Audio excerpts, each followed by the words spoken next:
Today we're gonna be talking about Katie Halper. The episode we had scheduled for about a week, but something different happened each time. But today we'll finally go through that. For those who don't know who Katie Halper is, God bless you. But today we're gonna take that away from you because you will learn whether you like it or not. We'll be going through her video. It's a bit older video. It's before October 7th from like 2022, where she talks about how she was fired, how she was cancelled for her report on Israel, talking about how it's an apartheid state. And we'll go through that video, maybe the whole thing. It's about 12 minutes. Maybe we can do the whole thing.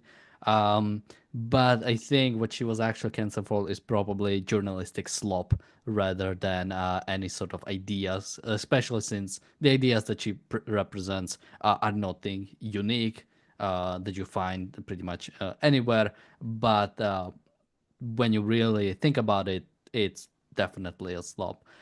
Joining me today are Marco and Richard. Welcome to the reality show. And I can either go to or we can watch the first part because first part of the clip she doesn't really provide any arguments yet. She only talks about sort of. I think it's good to show people what we are in for. So we can play like the first 2 minutes and then we sort of do the standard intro. The following monologue is something that I wrote, delivered, and recorded at the Hill. It was then censored, and I was then canceled and fired. Representative Rashida Tlaib has been condemned by some over comments she made about Israel. Here's CNN's Jake Tapper reporting on what the Michigan Democrat said and the response it prompted. Democratic Congresswoman Rashida Tlaib of Michigan facing criticism today from what several of her Jewish colleagues have deemed anti-Semitic comments. Here's what Tlaib, the first Palestinian-American woman to serve in Congress, said at a virtual event yesterday. I want you all to know that among progressives, it has become clear that you cannot claim to hold progressive values, yet back Israel's apartheid government. And we will continue to push back and not accept this idea that you are progressive except for Palestine any longer. The CEO of the Anti-Defamation League, Jonathan Greenblatt, slammed the comments, saying that Israel does not have an apartheid government and said that she should not be imposing a, quote, litmus test in a tweet, saying, quote, Tlaib tells American Jews that they need to pass an anti-Zionist litmus test to participate in progressive space. Some of Tlaib's Jewish colleagues in Congress agreed. Florida Congresswoman Debbie Wasserman Schultz called her comments, quote, outrageous and, quote, nothing short of anti-Semitic. Debbie Wasserman Schultz is right. It is outrageous. It's outrageous that Rashida Tlaib is getting attacked. Tlaib is merely stating that Israel is an apartheid state and that people who claim to have progressive values cannot support an apartheid state. No matter how loose a definition of progressive we use, it certainly excludes supporting a racist apartheid system. What's outrageous is attacking Tlaib for pointing out that progressive except for Palestine is an intrinsically contradictory position. What's also outrageous is that the Anti-Defamation League's Jonathan Greenblatt would claim that Israel is not an apartheid government. What's outrageous is that Jake Tapper would accept Greenblatt's judgment as the truth and not propaganda that. All right. After that, she starts going into the actual case she has against Israel, which we'll cover in a bit. But this is sort of a start. First, I love the Rashida Tlaib's "It's Palestine." You know, when you have to do the proper Arab pronunciation or Palestinian pronunciation of it. Now, you know, here the sort of the main thing she was talking about is the fact that you cannot call yourself progressive if you support Israel. Now, she was using the argument because it's you know, it's an apartheid state, so you cannot be a progressive and support an apartheid state. But I think on some level I would agree with her. If you are like an American progressive, and there are a few sort of what would basically be called progressives in the Democratic Party that are still sort of supportive of Israel. And rather than that being because of apartheid, which again will make a case that is simply not true, I think sort of believing in the sort of progressive, and again depends what it means, sort of these socialist policies or these in many cases anti-Western, anti-American policies, then yeah, being pro-Israel goes against your progressivism, goes against that ideology you are trying to uphold, not because of apartheid, but because of anti-Western policy you're trying to have, and sort of like a I mean, what we see is like a really pro-terrorist policy from representatives like Rashida Tlaib. Marco, any first thoughts to open us with? Yeah, well, we've seen the first few minutes of this monologue, which apparently was the cause of her being sacked. And this is, ladies and gentlemen, is because why she was sacked, because it's bollocks. I mean, if somebody produces a piece of journalism like this, I would sack them straight away. I mean, as a Palestinian myself, I can tell you that there is no apartheid in Israel. You just outed yourself there for the first time. Breaking news. It's known. I think we ought to point out this particular video we're looking at is from a few years ago, isn't it? From 2022, but it is the one that she's pinned as her favorite video because it's her finest hour. It's the moment when she was top victim. Which is how progressives view their finest hour. Being fired, of course, making a top victim. I think your point about pronunciation there with Rashida Tlaib. I think somebody commented on one of the videos the other day about how increasingly people try to spend about 90 seconds trying to clear their throat of the G of the word Gaza before they finish the word Gaza to demonstrate their true credentials in talking about it. So this is the subject that we're endlessly going to been covering in terms of the apartheid subject. I think we can get into that. But I think this is my first encounter of her. I mean, this episode, as you mentioned, was going to be shown at various different points. We were going to run this at various different reality shows. We thought we might be able to avoid it, but it seems like divine intervention has brought us onto this episode on the same day. So, what can we say? Lucky I'm us. trying to mentally prepare myself the way they pronounce Gaza. It's like Gaza, or I don't know how to. It's like a silent G that somehow you swallow, and also there's like R there. I have no idea how they say it, but yeah, whenever I hear it. But who's got the time? I mean, Well, let's listen to her a bit more when she tries to start making case for apartheid. Needed to be pushed back against. I understand that Greenblatt and perhaps Tapper feel like Israel is not an apartheid state, but unfortunately for them, apartheid isn't about your feelings, it's about facts. In 1973, the UN defined the crime of apartheid as any inhuman acts committed for the purpose of establishing and maintaining domination by one racial group of persons over any other racial group of persons and systematically oppressing them. In 1998, the Rome Statute of the International Criminal Court defined apartheid as inhumane acts of a character that are committed in the context of an institutionalized regime of systematic oppression and domination by one racial group over any other racial group or groups, and committed with the intention of maintaining that regime. These inhuman acts include, among others, infliction upon the members of a racial group or groups of serious bodily or mental harm by the infringement of their freedom or dignity, or by subjecting them to torture or to cruel, inhuman, or degrading treatment or punishment, by arbitrary arrest and illegal imprisonment of the members of a racial group or groups, any legislative measures and other measures calculated to prevent a racial group or groups from participation in the political, social, economic, and cultural life of the country, and the deliberate creation of conditions preventing the full development of such a group or groups. In particular, by denying to members of a racial group or groups basic human rights and freedoms, including the right to leave and to return to their country, the right to a nationality, the right to freedom of movement and residence, the right to freedom of opinion and expression, and the right to freedom of peaceful assembly and association. I'd encourage Jake Tapper to look this up sometime. Here are just a few. So this is the first part, and again, for people who just listen to the sound and don't watch it, the whole thing she did, she was just describing what is apartheid based on the UN definition. And during that, she was showing the videos of supposed apartheid, which again had no commentary on its own. Picture is not an argument. It just shows things that, yeah, maybe that's the case. You have to actually make the case for it. So just playing that and sort of having people assume that this is what apartheid looks like.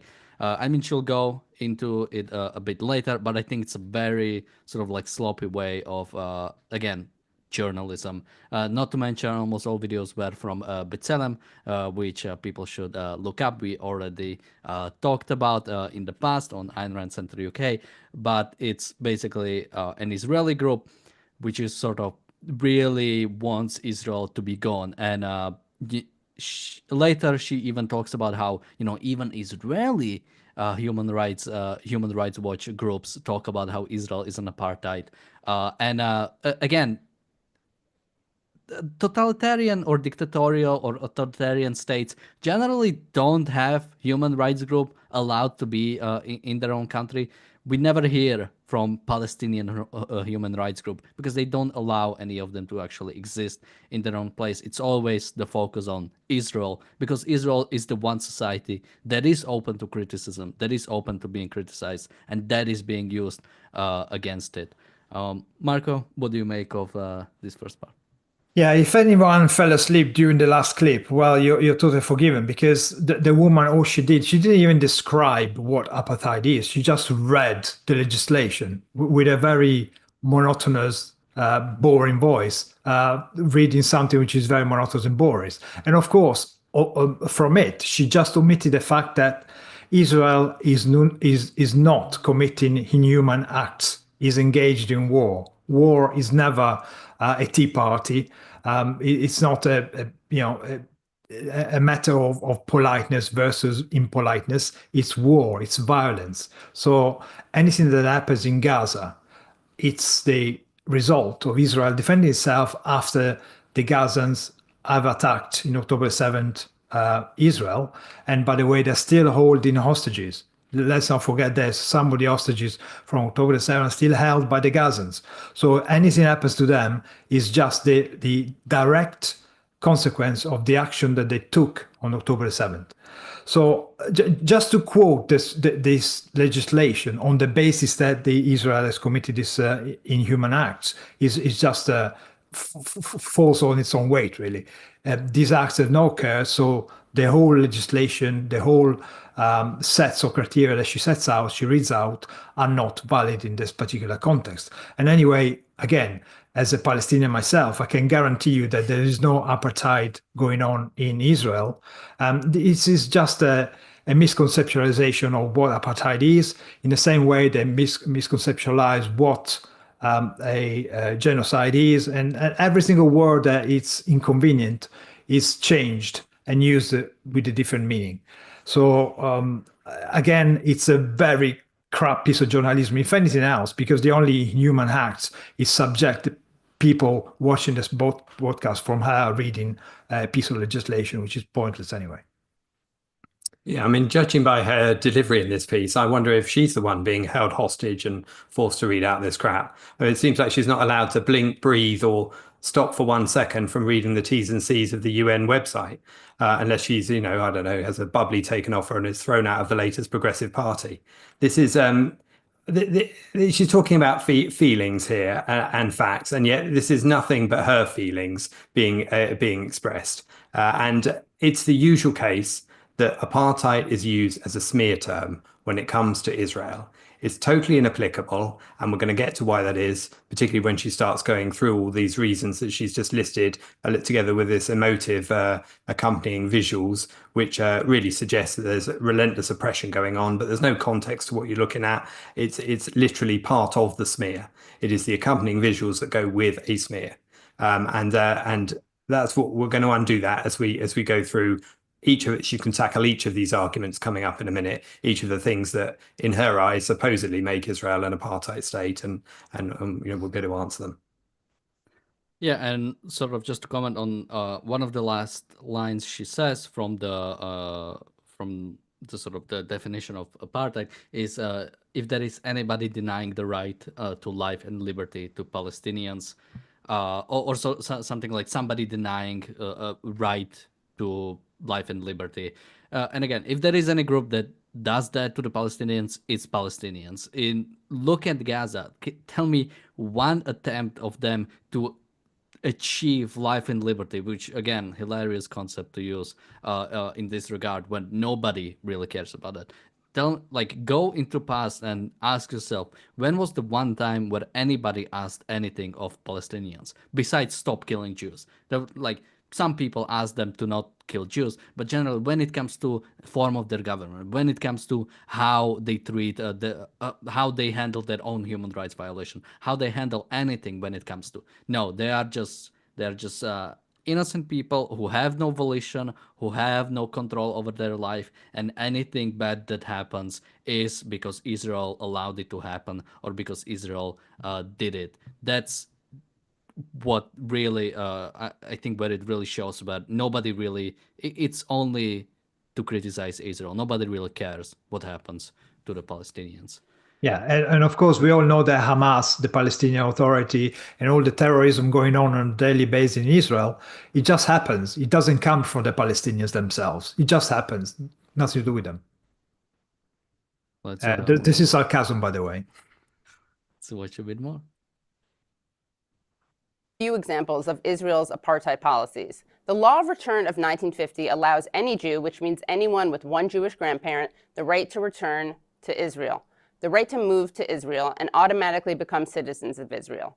It gives their spouses that right too, even if they're not Jewish, though if they're Palestinian, that's another issue entirely. Palestinians, of course, lack that right. The Israeli Citizenship Law of 1952 deprived Palestinian refugees and their descendants of legal status, the right to return, and all other rights in their homeland. It also defined Palestinians present in Israel as Israeli citizens without a nationality and group rights.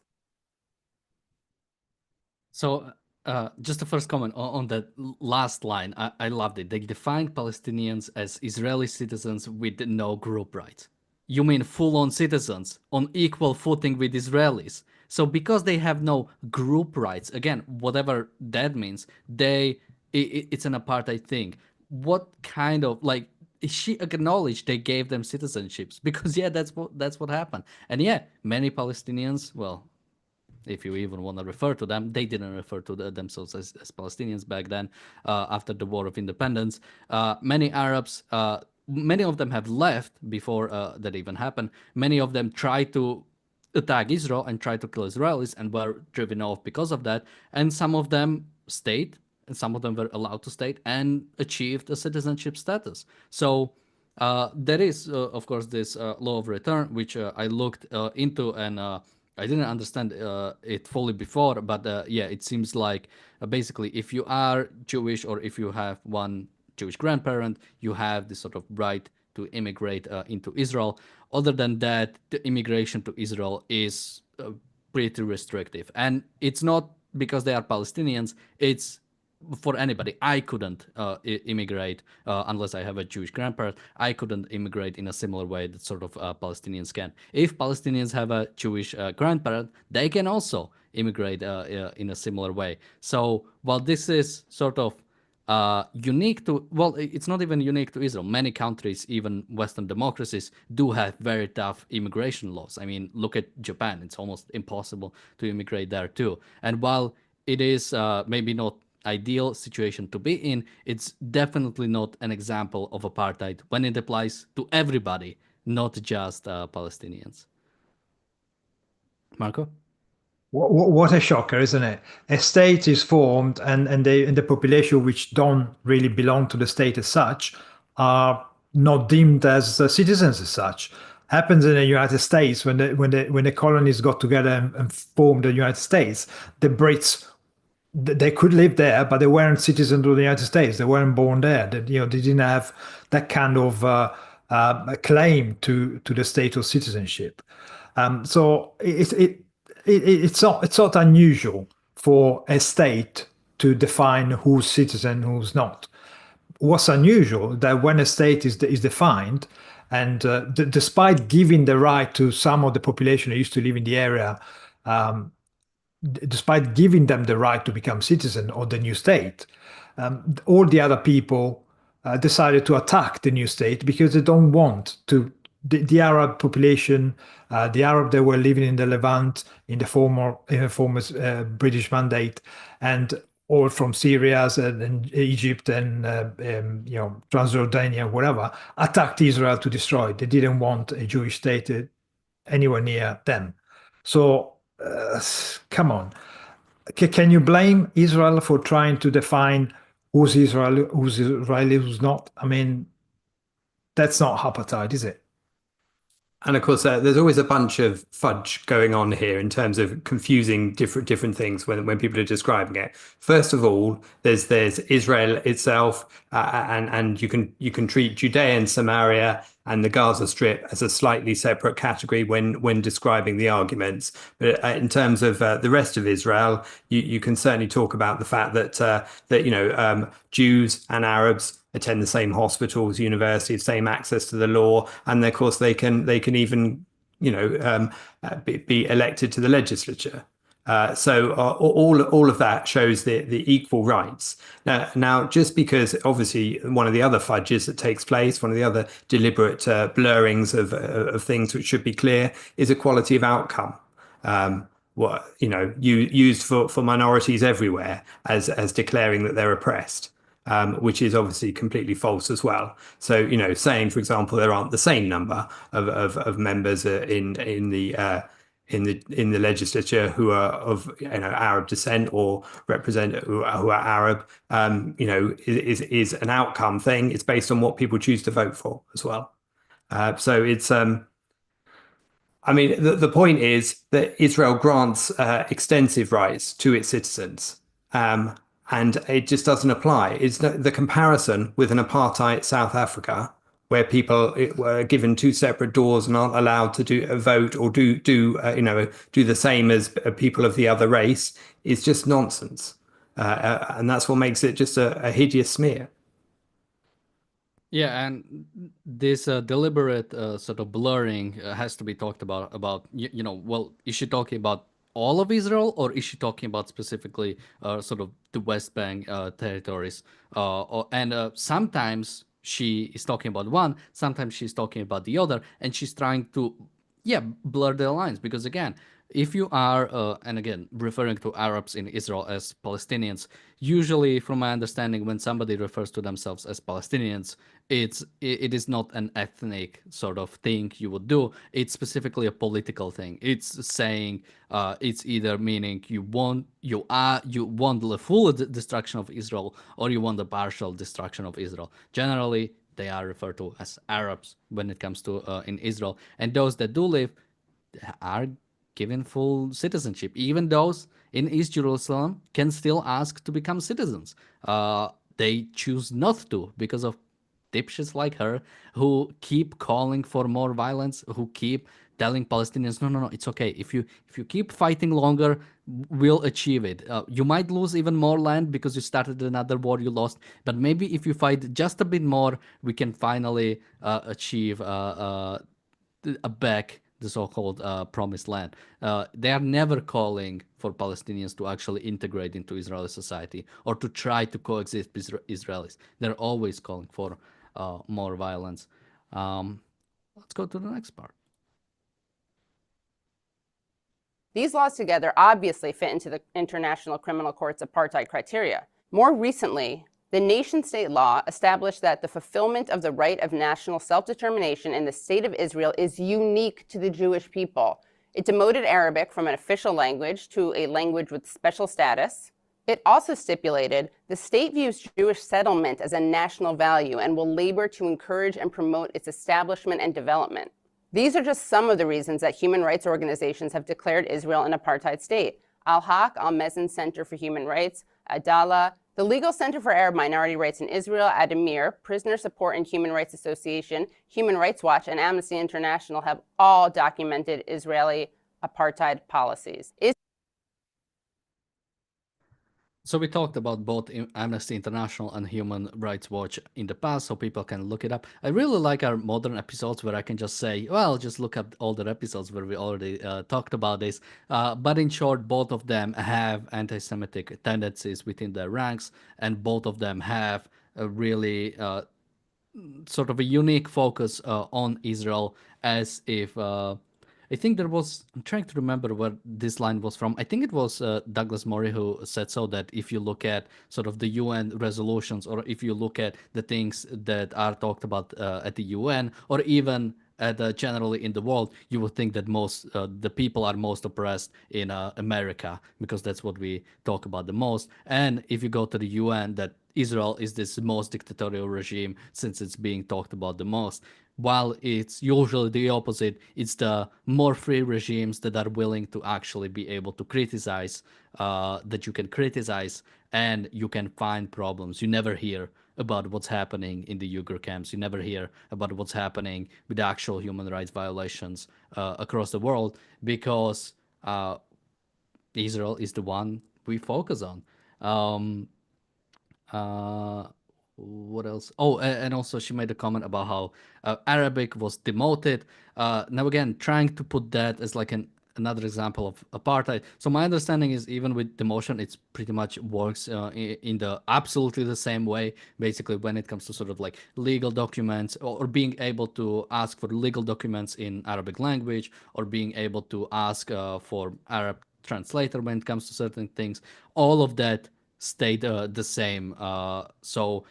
And even that is like a usually question, like even having multiple national languages, it can mean very different things. Like America, English is technically now the official language in America. Nothing has changed before that and after that. It's what you do with the actual legislation. So yeah, Arabic might have been demoted, but nothing has actually changed when it comes to the application of it. So that is also another sort of a slope, trying to infer that because this has changed, something bad happened, but not actually looking at the law, not actually looking at the differences and seeing what does it actually mean in reality.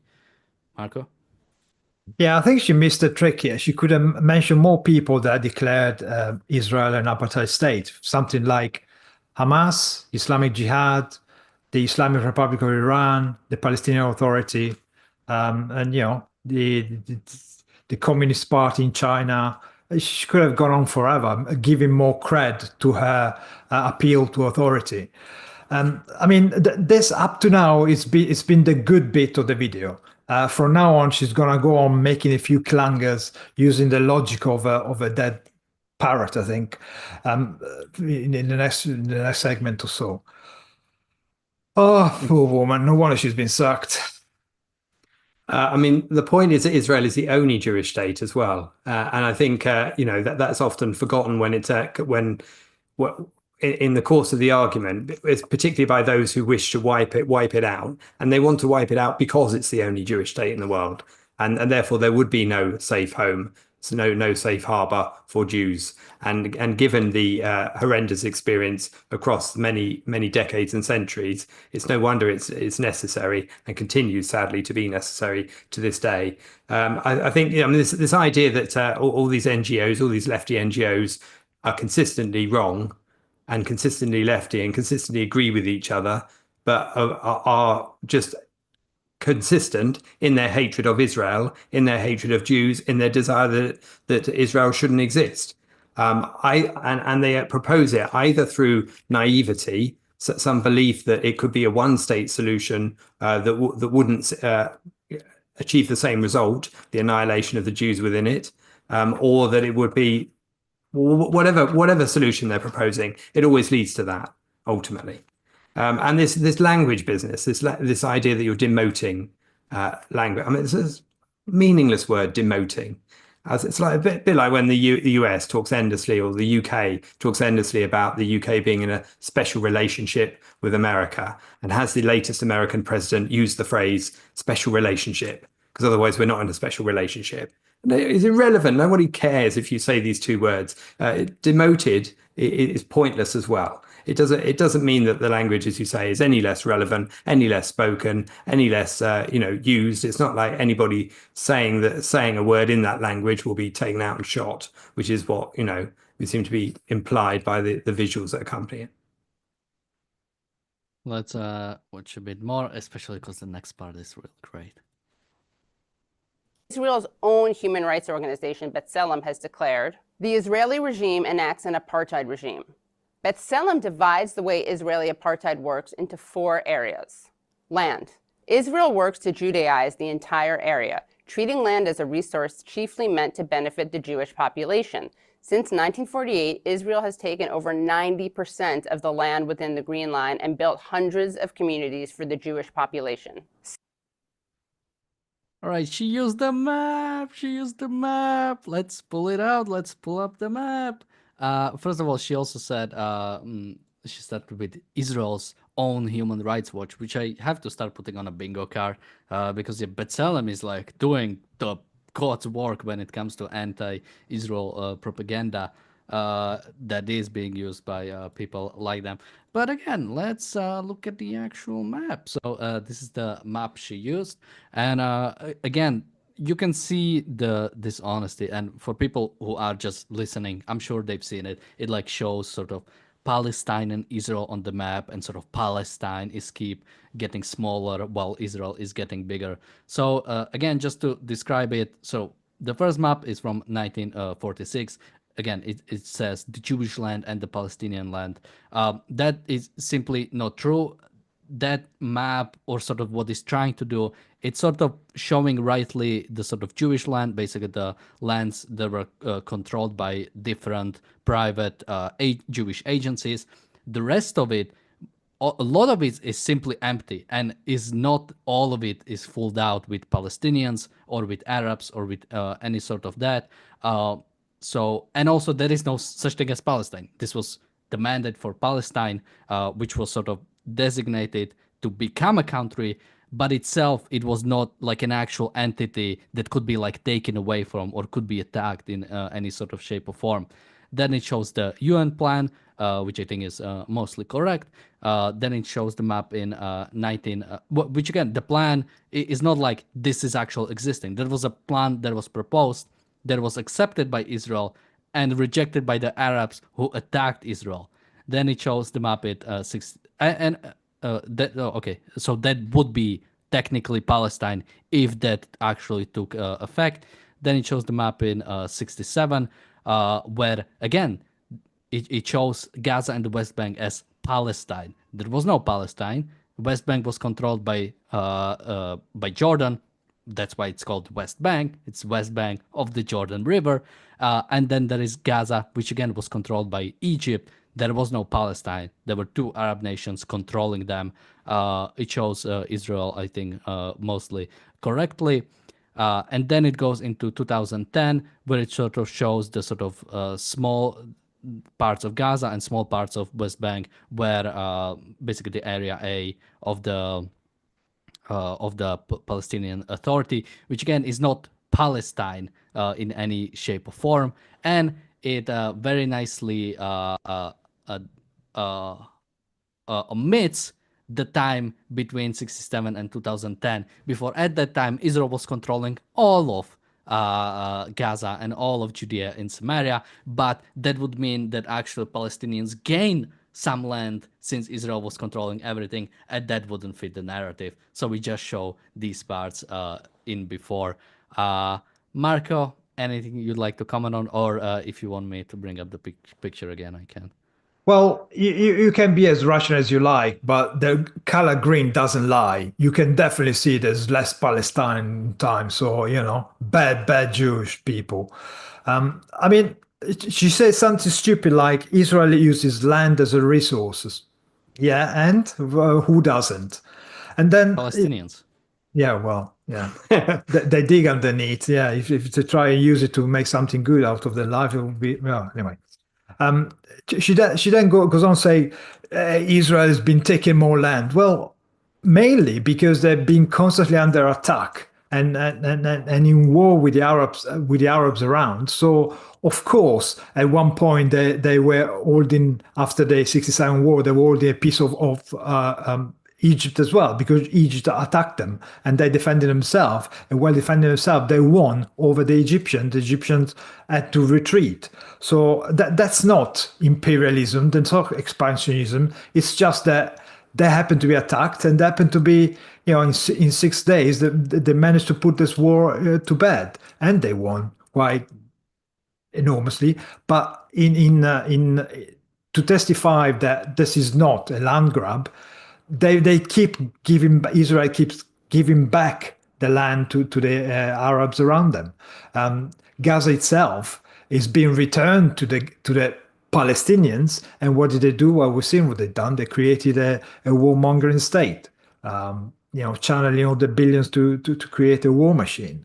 So, I mean, argument number one falls so badly. And where are all the green spots on that map showing all the Arabs living in the body of Israel, enjoying the same citizenship rights? Where's the little map at the Knesset showing the little green spots of Arab representation within that?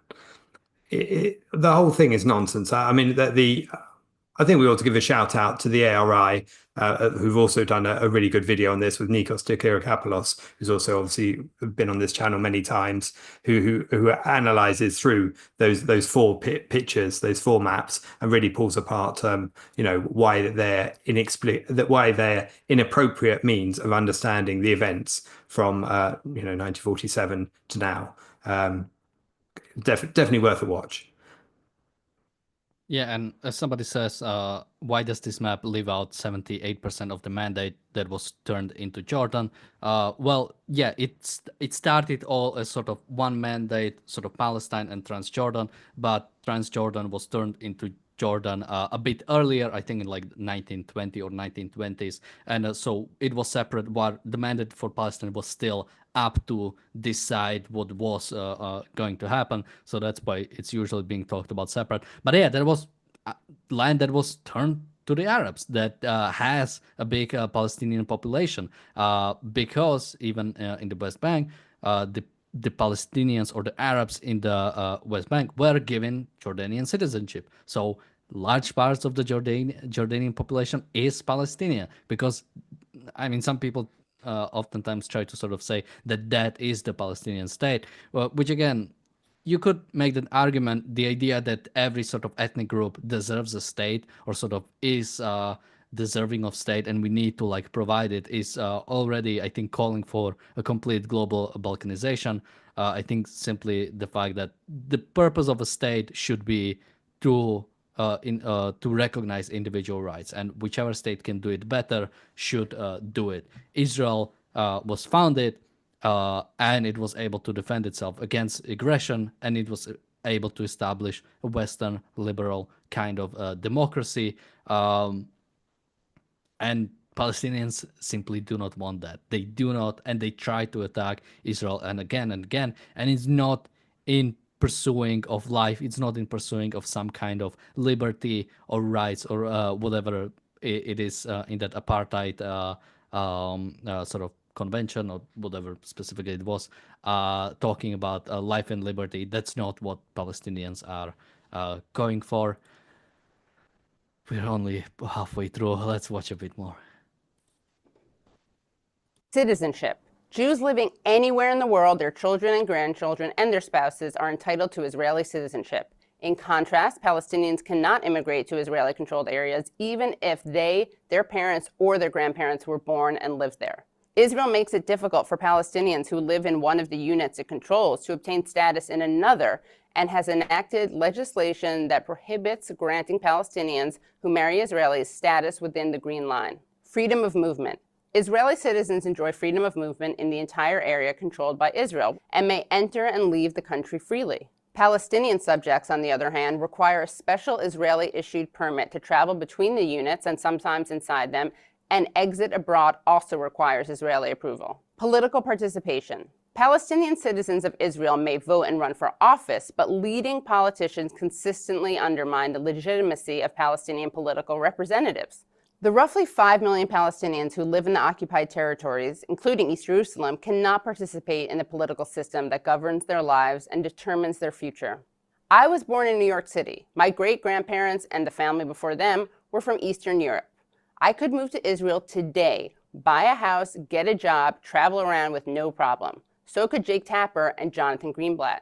But a Palestinian like Rashida Tlaib can't even visit her family home in what is now Israel. This demographic tension is recognized by Israeli officials. So again, notice the flip-flopping. Palestinians cannot travel within Israel. You mean like the citizens, like Arab citizens cannot travel? Oh, no, no, no. She's referring to people in the so-called occupied territories. People not living in Israel. That is simply not Israel. That is not part of Israel. That was the whole point. That's everybody celebrated Oslo. That established sort of like this separate thing from Israel. But then she goes, oh, they cannot participate in sort of the political process. So she keeps like jumping from one. She's talking about this, then she's talking about this. She talks about how they cannot participate in political process. Really?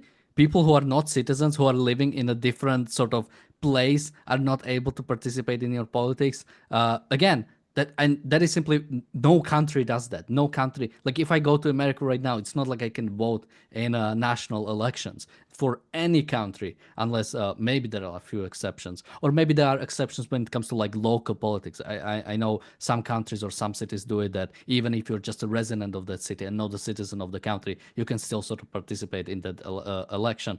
But yeah, this idea, and again, people in East Jerusalem, Palestinian Arabs, whatever they want to call themselves, they can become citizens if they want to. They choose not to because of political reasons. Marco? Yeah, more to add. This is exactly, I mean, she goes out and sets out 4 points, one more stupid than the next. And the last one, the one about political participation. Oh, Palestinians cannot actively take part in politics in Israel. Well, except they can. There is an Arab party. Arab ethnicities can actually vote if they are citizens. I cannot vote in the French election, funny enough. I mean, what is she talking about? And the statement that Representative Tlaib cannot go and visit her family home in Israel. Well, first of all, because she's not Palestinian, she was born in Detroit, and she can't go to Israel to her family home because her family home is probably in Detroit. Her parents left the area, decades ago. Oh, God in heaven. And anyway, she's constantly agitating for the end of Israel. So why would you let her in?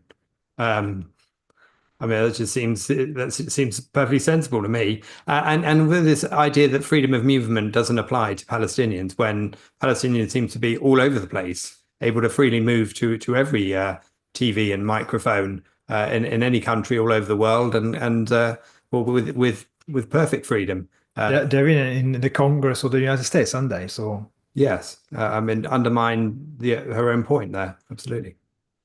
Yeah, and even when it comes to sort of, so I've looked into that. I think there is something sort of unique when Palestinians want to travel within to Israel from outside. It is sort of a bit more complicated, which fair enough. You try to wipe them out three times or a bunch of times.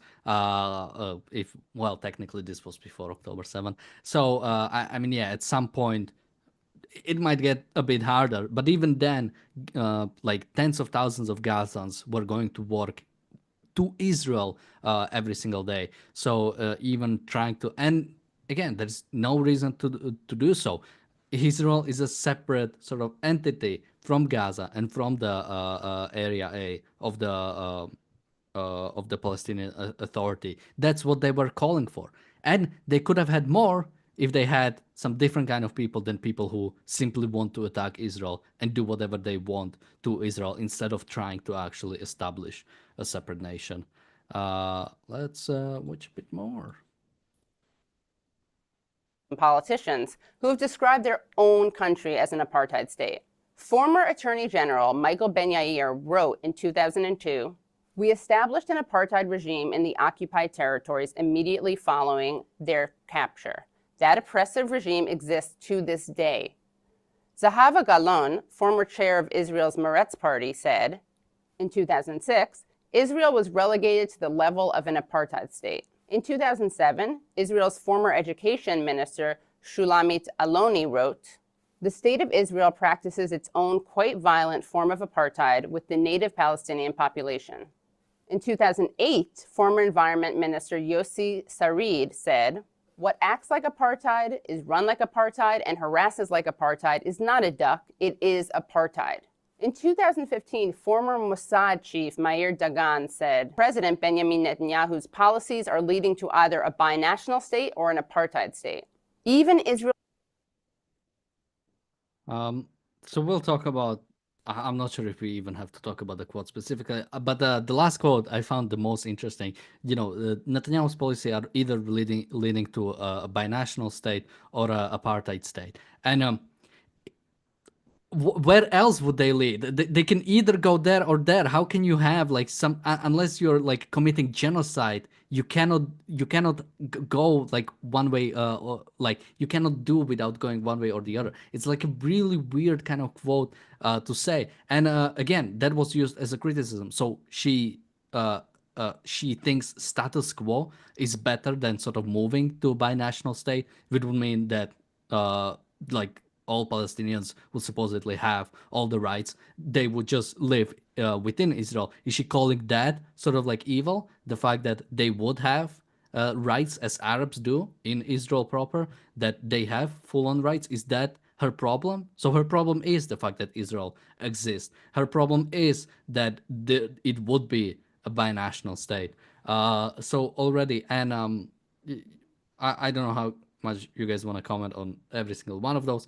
Just a fun thing, almost all of them, all of the politicians were from Meretz, which is a political party in Israel, not what you would call necessarily a Zionist party or a party that even wants Israel to sort of continue surviving. So that can tell you a little. Again, all these quotes just say, yeah, there are people within Israel who want Israel to be gone or want it to be completely wiped out. Yeah, as with every nation, there is a fifth column. Marco? Yeah, this is Owen John's level journalism. I mean, if I read quotes from John Fitzgerald Kennedy or Barack Obama, I could actually make the point that democratic presidents are anti-America. Well, they are to a certain extent, but just taking quotes from lefties, taking them out of context, just to stitch them together to make your own point, it's just mud. I mean, her argument is that lots of people in the past have said that it's an apartheid state, therefore it is. It's like saying, I saw the words Israel is an apartheid state sprayed on the wall, so it must be true. Or, or I saw on a socialist worker poster, who are the ultimate arbiters of truth in all matters, the words Israel is an apartheid state, therefore it must be true. I mean, it's got no bearing on reality. It's got no understanding of the original concept and its applicability or inapplicability in this case. So it's just such a lousy form of making an argument that it should just be laughed at, frankly. Somebody's asking if Meretz is even going into Knesset. So I'm not sure if we covered it, but they merged into the Democrats, a new political party within Israel. And from the last time I checked, according to opinion polling, they are actually rising. So they have been getting stronger, which is definitely scary. Might be the result of basically more people being against this war, although Likud hasn't been falling as far as I've seen. So good luck, Israelis, with the next election. It's definitely going to be an interesting one. Let's watch a bit more. Israel's prime ministers have used the A word. In a recently published 1976 interview, assassinated Israeli Prime Minister Yitzhak Rabin said, "If we don't want to get to apartheid, I don't think it's possible to contain over the long term 1.5 million more Arabs inside a Jewish state." In 2007, yet another prime minister, Ehud Olmert, warned, "If the day comes when the two-state solution collapses and we face a South African-style struggle for equal voting rights, then as soon as that happens, the state of Israel is finished." Prime Minister Ehud Barak said in 2010, "As long as in this territory west of the Jordan River, there is only one political entity called Israel, it is going to be either non-Jewish or non-democratic. If this bloc of millions of Palestinians cannot vote, that will be an apartheid state." So, again, more quotes. Before the show, Marco and Richard sent me a text. The video we are watching is going to be from 2022. Is it like accurate? And I said, well, I wanted to do something more recent, but this is like a thing that she still has up there, and I suppose still stands behind. But imagine pulling up a quote from 1976 to prove that Israel is an apartheid state. I mean, come like that is the kind of sloppy journalism. That is a quote from 50 years ago, before Oslo, when Israel was controlling all of the land that we are even talking about here. What relevance does a quote from then even have to the current state of it? And again, the quote was even false. He said, like, if there's going to be 1.5 million sort of Arabs, it's going to have to be an apartheid state. There are millions of Arabs, even if you exclude all the people in Gaza and West Bank. There are millions of Arabs living within Israel that have full-on rights and had full-on rights even back then. So even that is simply ridiculous. I mean, Marco? Well, again, the quotes from politicians from the left. So, whoa, surprise.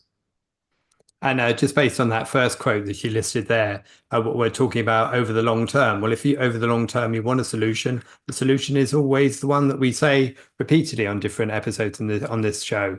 It's the fact that you need the Arabs in the Palestinian areas of Gaza to give up on the ideology of wanting to annihilate the Jews.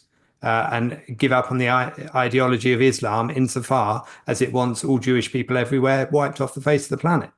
And whilst they continue to act on and hold that ideology, then there is no long-term solution other than things like checkpoints out of the area to ensure that people aren't going to be blown up on buses or in schools or just going about their business. That's simply a security matter.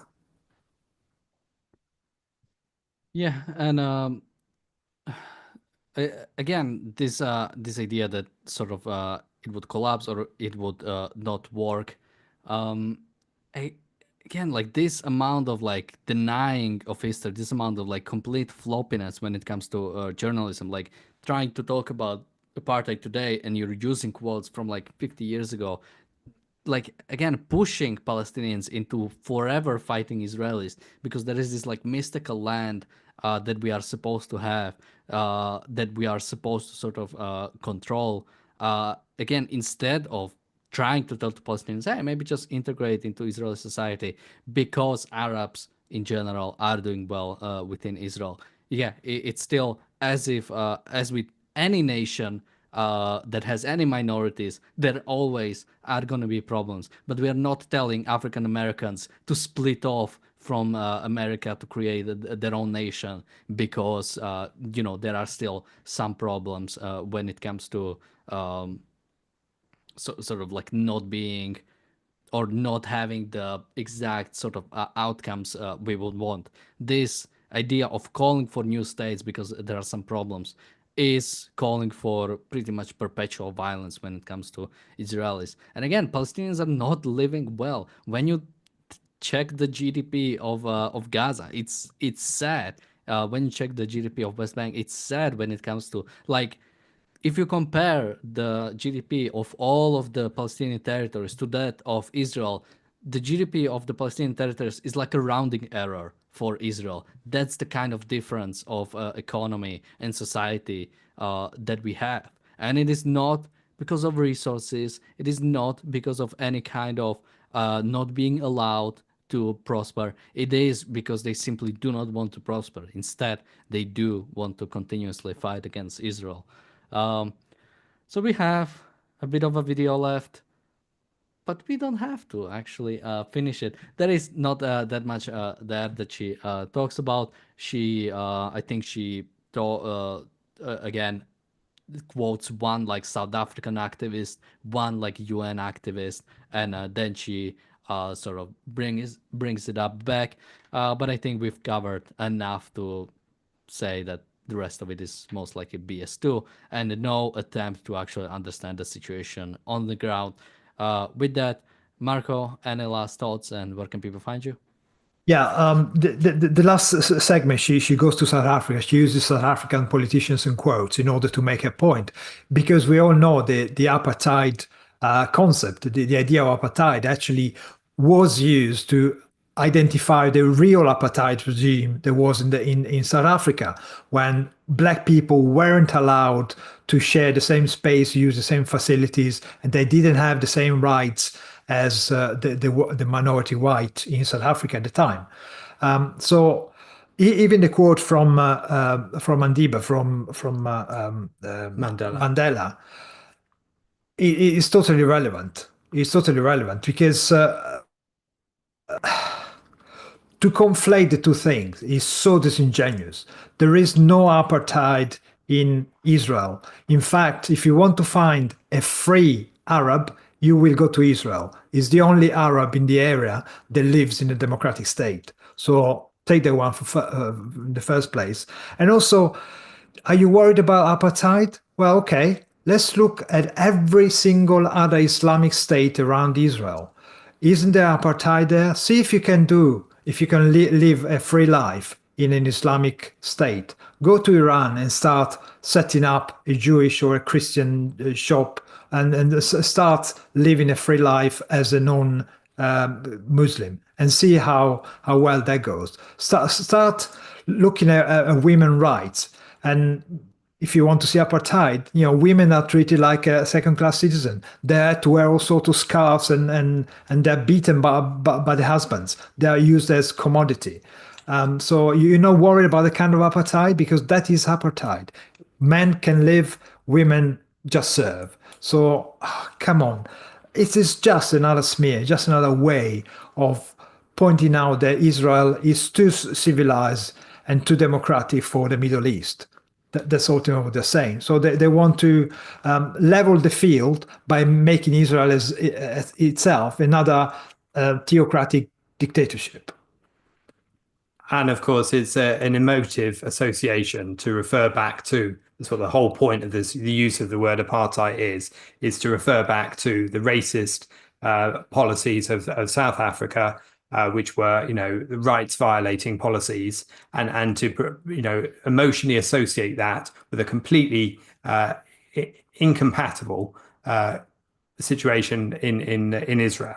I think it's similar to the way in which, people who support Extinction Rebellion or sort of climate change protesters try and associate themselves with like the suffragette movement, for example, and think that they can institute change through violent rebellion, and that makes their case legitimate. It's nonsense. Either there is a valid case for it based on the facts of the matter, or there isn't, and clearly there isn't. It's not apartheid. It never has been, and it's ridiculous to compare South Africa with today in Israel. When you said the suffragette, it reminded me of a funny scene from one game that takes place around the suffragette movement, and one woman starts like beating up a guy saying, "Let me vote, let me vote, let me vote," which was really funny in the context. But with that completely out of context thing, thank you guys. Oh, where can people find you? Oh, check out the Briefly Objective with the short form material, and then there is a little piece in there from Harry Binswanger called "Why Israel is Not an Apartheid State." So you can look at, particularly for that video within the Briefly Objective. The link is in the description below, where it says for shorter form material, check out our other channel. So please do. And with that, thank you guys for joining me today. Thank you everybody for watching. We'll see you tomorrow with another episode of the Daily Objective and the reality show. Bye bye. All right.